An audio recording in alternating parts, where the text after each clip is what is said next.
Vamos nos aprofundar no assunto do dia, gente. Uma operação que mira fraude fiscal de 26 bilhões de reais em combustíveis. Uma força-tarefa que é liderada pelo Ministério Público de São Paulo tem como alvo 190 alvos que são ligados à empresa de combustível apontada como a maior devedora de impostos no estado de São Paulo, segunda maior no estado do Rio de Janeiro, uma das maiores devedoras de impostos da União. E para a gente entender a dimensão dessa operação e da fraude, a gente vai conversar agora com o presidente do Instituto Combustível Legal, Emerson Capaz, instituto que atua no combate ao mercado irregular de combustíveis. Emerson, bom dia, muito obrigada por estar aqui com a gente na TMC.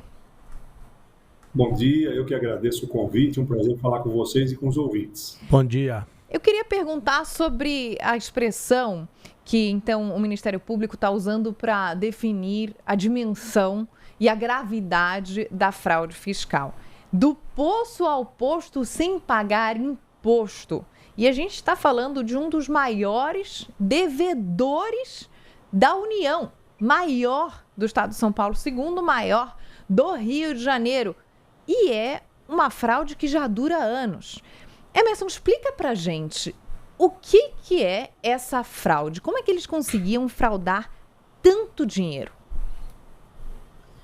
Pois é, a gente se pergunta isso há muitos anos. Esse trabalho nosso no Instituto Combustível Legal vem desvendando essa estrutura de sonegação há muitos anos. A Carbono Oculto mostrou isso, uma das mais importantes e históricas operações no Brasil. Ela já está na 6ª fase. Na 3ª fase da operação Carbono Oculto foi interditada a própria Manguinhos Refit no Rio de Janeiro. A refinaria foi fechada, 4 navios que estavam trazendo combustível deles foi interditado, tinham 200 milhões de litros nessa interdição. Nós, inclusive, como instituto, tivemos que ajudar a Receita a fazer o desvio desses produtos para empresas poderem fazer a tankagem e ajudar a retirar esses 200 milhões de litros dos navios. E agora vem uma operação só focada nela. Esse termo do poço ao posto somos nós que estávamos usando o tempo todo nas nossas entrevistas, porque muita gente pergunta para a gente, então é só no posto de gasolina que tem esse problema? Não, o posto de gasolina, infelizmente, é a ponta mais próxima do consumidor. Mas essas falcatruas, elas vêm exatamente de refinarias, portanto, do poço até o posto, passando por transportadoras, por maquininhas de fintechs, por fintechs que apareceram na Carbono Oculto, que escondiam bilhões de reais dentro da conta bolsão. Conta bolsão, você não identificava de quem eram os recursos, só a fintech sabia quem era o dono daqueles recursos. E devem aparecer nessa operação de hoje também mais uma conexão com fundos, com algumas empresas do mercado financeiro que conseguem fazer essa transação que não é captada pelo COAF. Todos nós, cidadãos, se movimentamos 1.000, 2.000, 10.000 reais, temos que o diretor do nosso banco justifica e comunica o COAF. Esse pessoal movimentava 41 bilhões de reais, Emerson, sem nenhum de informação. Rodrigo Alvarez aqui, bom dia. Para entender, como é que eles conseguem fazer então isso? Se a gente não consegue pagar R$1.000 sem ser taxado, como é que eles conseguem fazer operações bilionárias e não pagar nada de imposto? Então, aí, Rodrigo, é isso. Você tem uma fintech, essa fintech abre um fundo, esse fundo abria, e isso era uma brecha que existia nas fintechs, na hora que você criou as fintechs, isso ficou em aberto, não sei se a propósito ou não, mas você tinha uma fintech, ela abria um fundo, e esse fundo, ela depositava os recursos que eram transacionados dentro da conta bolsão.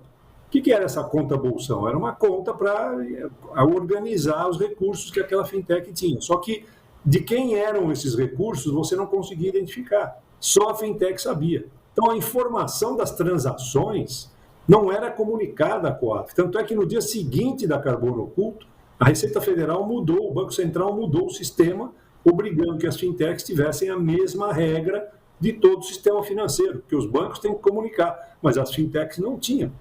Então, isso se alterou. Provavelmente você vai ter um freio nessas operações. E faltava ainda um dos elos mais importantes dessa sonegação, que era a Manguinhos Refit no Rio de Janeiro. Como a Joana falou, são bilhões que estavam sendo sonegados, 26 bilhões no total de dívida, 10 bilhões com São Paulo, 11 bilhões com Rio de Janeiro e 4 outros bilhões espalhados por 4, 5 estados que são também fruto da operação. Emerson, chama a atenção você dizer que vocês já estavam de olho nisso, né? Então já sabiam que algo de errado estava acontecendo. Já tinha existido outras operações foram deflagradas, então, para tentar inibir essa ação criminosa. Lembra um pouco até a situação do empresário, banqueiro Daniel Vorcaro com o Banco Master, que o próprio os bancos, o setor financeiro já estava de olho em tudo que aconteceu e quando veio a operação a sociedade ficou, meu Deus, mas como assim, nessa dimensão? Então acho que hoje nós, enquanto sociedade, estamos assim, olha, desse tamanho, como é que isso aconteceu? Mas então é algo que já vinha sendo investigado há bastante tempo, Emerson?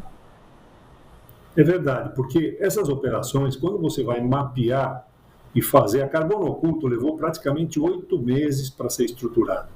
Ela foi sendo trabalhada, primeiro começou no Ministério Público de São Paulo, envolveu a Procuradoria-Geral do Estado de São Paulo, subiu para a Receita Federal, Ministério Público Federal, você vai ampliando, e a integração, é importante frisar, é um dos elos mais importantes desse processo todo. Se você não tiver integração federal e estadual, você não consegue, porque as articulações elas se ampliam entre estados e entre União e Estado. Então, é importantíssimo frisar que a integração foi o sucesso da Carbono Oculto. E, além disso, no final, para você fazer esta operação, você precisa de autorização judicial, às vezes para mandado de prisão e, às vezes, para mandados de busca e apreensão. E isso depende da justiça. Então, você tem que fazer tudo isso em segredo, ou seja, não pode vazar uma operação dessa. Tanto é que a Carbono Oculto, 2 dias antes, muita gente ficou sabendo, 2 dos principais alvos fugiram do país, porque vazou pela, sei lá por onde, mas vazou nas investigações. Quando você faz um pedido de mandado de prisão, ele entra no judiciário. Aí, não sei como, mas os 2 principais alvos estão fugidos do Brasil com mandato da Interpol de prisão. Então, não é uma operação fácil de se montar. O que você faz é vai construindo o quebra-cabeça. Na hora que você tem tudo pronto, você deflagra a operação e tem que ser em segredo. Para você que está chegando agora, a gente está conversando com Emerson Capaz, presidente do Instituto Combustível Legal, que envolve Petrobras, de grandes distribuidoras, tentando botar ordem nesse setor de combustíveis que a gente sabe que é problemático há muito tempo. A gente não vai conseguir ouvir agora o advogado Ricardo Magro, que controla o Grupo FIT, que é o alvo dessa operação no Rio, mas eu vou lembrar aqui, Emerson, algumas declarações dele depois da Operação Carbono Oculto, quando ele foi acusado de ter envolvimento com o PCC. Ele disse o seguinte, ele disse que ele era perseguido, que sofre ameaças do PCC, porque atua justamente para combater o PCC. E aí ele reclama de vocês, do Instituto Combustível Legal, dizendo que é difamado por grandes empresas formais, especialmente a Cosan, por intermédio do ICL, o Instituto Combustível Legal, porque vocês, o Instituto todo, o setor, veria nele um risco ao tradicional modelo de negócios da cadeia de petróleo no Brasil. E aí, como é que o senhor responde essa acusação? Eu nem preciso responder. Depois da operação de hoje, a resposta está dada. Se fôssemos nós o maior problema dele, não teria uma operação desse tamanho, 190 mandados, 650 policiais e investigadores na rua, fora o que vai sair ainda dos dados das buscas e apreensões. Então eu não me preocupo, é óbvio que a tentativa dele nesse caso especificamente, desviar a atenção para o que já vinha acontecendo.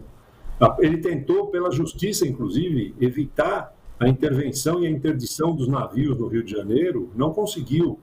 Então, a justiça acabou dando ganho de causa para a Receita Federal. Isso tudo são formas de ele buscar, de uma certa forma, inclusive dizendo que ele combate o crime organizado. Pode ser, porque as disputas entre sonegadores e crime organizado existiam. Né? Na Carbono Oculto apareceram empresas ligadas ao crime organizado e que competiam com a Refit, e ele competia com o crime organizado também na sonegação. Então, sobre relação com o PCC, vocês não têm como confirmar? Não, eu acho que ele não tem relação direta com o PCC, mas o que ele faz é lavagem de dinheiro, vai mostrar sonegação, vai mostrar uma série de outras coisas nessas investigações, e aí nós temos que aguardar a apuração dos dados, e depois, se for o caso, ele tem que entrar na justiça ou lutar judicialmente para que isso mude. Emerson, só para a gente encerrar, você disse que os dois principais alvos, né, não da operação, não falando de uma forma judicial, mas os dois principais alvos estariam foragidos. A gente ainda não tem informação sobre mandados de prisão. A operação está acontecendo. Quem são essas pessoas que têm mandados de prisão pela Interpol? Você falou? Não, desta operação eu não tenho ideia ainda se entendi. tem mandados de prisão. Na Operação Carbono Oculto, os dois principais sócios na questão do crime organizado das empresas que foram feitas as buscas e apreensões eram o Mohamed e o Beto Louco. Entendi. Eles estão foragidos, são esses dois. Tá certo, muito obrigado. A gente conversou aqui ao vivo com Emerson Capaz, presidente do Instituto Combustível Legal, sobre essa operação aí que está mirando no grupo FIT, controlado pelo empresário Ricardo Magro, que está acusada de diversas fraudes, mas, como diz o Instituto Combustível Legal, do posto ao posto sem pagar imposto. Rimou e pegou o que vocês explicaram. Quando simplifica é mais fácil, né? Obrigado, Emerson. Obrigado, um abraço a vocês. E aos... Obrigada, até a próxima. Agora 9h46, hora de darmos uma olhadinha e uma escutadinha no que há de notícias no noticiário da sua região.